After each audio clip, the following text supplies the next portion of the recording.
Indy Mogul. This week on Indy News, we're headed to Austin, Texas, so let's talk about packing for mobile video production. Compare different camera bag styles, plus a few DIY techniques. Movie reviews coming next week, and we'll find out what's up with all the green profile pics. Hey Indy Mogulers, Griffin here. This Thursday, Russell and I are headed to Austin, Texas for the South by Southwest Film Festival. We'll bring you as many videos as possible to help you feel like you're there with us. Movie reviews, product demos, interviews, so we'll need the ability to shoot and edit on the go. So today I'll show you what gear I'm packing, compare several different styles of camera bags, and share a few DIY tips. I do all my editing on this iMac behind me, which will not fit in the overhead compartment on my flight. So luckily, I have a friend who's letting me borrow his MacBook Pro with a 15-inch Retina display. Even though my iMac screen is 3 times bigger, the new Retina technology means the MacBook Pro actually has 40% more resolution. So that'll be cool to work with. I also picked up a 1 terabyte hard drive so I can back up all of our camera footage and reuse our SD cards. So I should start packing. Let's figure out what camera bags I'm gonna bring. The first bags I ever owned were these basic, camcorder bag and a little DSLR bag that you can buy at any store. I also have one of those Pelican cases that are really popular with filmmakers because they're so tough. But they're also pretty expensive and heavy and uncomfortable to carry around. They're really made for shipping your stuff across the country. So the first decent camera bag I bought was this one by Pearstone. Standard looking camera bag. For this price, a lot of room inside with adjustable dividers, so it easily fits a couple DSLRs, lenses, and LCD. I like it for shuttling equipment to a set, but it's not really useful for run and gun shooting. I'm not going to bring this bag to Austin. I will bring my Low-Pro Fastpack 250. I love this bag. It's a water-resistant backpack, so it's easy to carry during long mobile shoots, and it has dividers to tailor to your gear. It's originally set up to fit a camera this direction with a big lens, but my DSLR is so small I've reorganized it.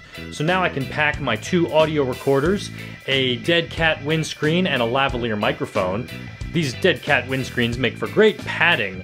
I can also fit a couple lenses, my GoPro Hero 3, quick release plate, screwdriver, ND filter, adapter cables. It also has a spot for SD cards. I keep batteries in here and my battery charger, and a nice big compartment on top for my shotgun mic and XLR cables.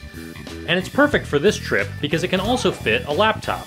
But this compartment is also useful for other things like my white balance card or extension cables. The side access makes it super easy to get my camera, but it also makes it a lot easier for the camera to fall out, which has happened to me. So I'm always careful and double check that all 5 compartments are zipped up. This bag is perfect on a professional shoot when I need all of my gear, but it's a little bit heavy for casual sightseeing. So I also got this bag that looks like a man purse, but it's made for a DSLR with room for extra lenses and lots of pockets for SD cards, batteries, etc. It even has a zip cover to protect from pickpockets. So I'll bring these 2 bags on my trip. This is my I'll definitely be shooting something bag, and this is my let's see if there's anything worth shooting bag. I want to know in the comments, let me know what camera bag you use and why. And here's a bunch of DIY tips for camera bags. You'll find all of these links in the video description. Dave Knopp recommends using a picture of your gear as a checklist, especially helpful if different people are sharing equipment. Petapixel reminds us you can use those Velcro inserts from a crappy camera bag to convert a fancy satchel. Or you can buy bag inserts that add dividers and padding to an existing bag. Or you can make your own padded inserts like Joy Kelly. Alan Mowery shows us how to coat an existing bag in beeswax to make it water resistant. And if you also need it to be fire resistant, this Instructables tutorial uses beeswax and linseed oil for the job. If I have time before this trip, I might make a DIY modification on my bag, recreating my over-the-shoulder camera rig so that it's part of the backpack. Because it might be cool to have my GoPro rolling while I walk around the film festival.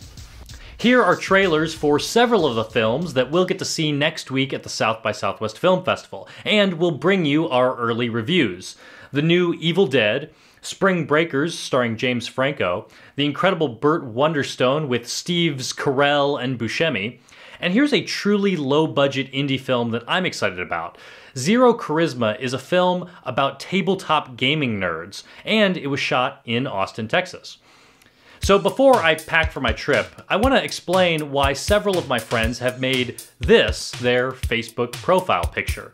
You may remember that Life of Pi won the Oscar for Best Visual Effects. But even though the visual effects team, a company called Rhythm and Hues Studios, won several honors, they actually filed for bankruptcy last month. So lots of people have made a green screen their Facebook profile picture to say, why are visual effects teams so underpaid and underappreciated when they do so much for movies? So in solidarity today, I have several visual effects videos I think you'll enjoy, starting with a first-person lightsaber battle with Darth Vader. Bammo shows us how to do an icy freeze effect. Tom Antos shows us how to do a time freeze effect. And I also have this week's new and notable video contests. I'll see you again Wednesday on our live show at 11 p.m. GMT, that's 6 p.m. New York time, and we'll see you Thursday when our coverage begins of the South by Southwest Film Festival from Austin, Texas. So thanks for watching.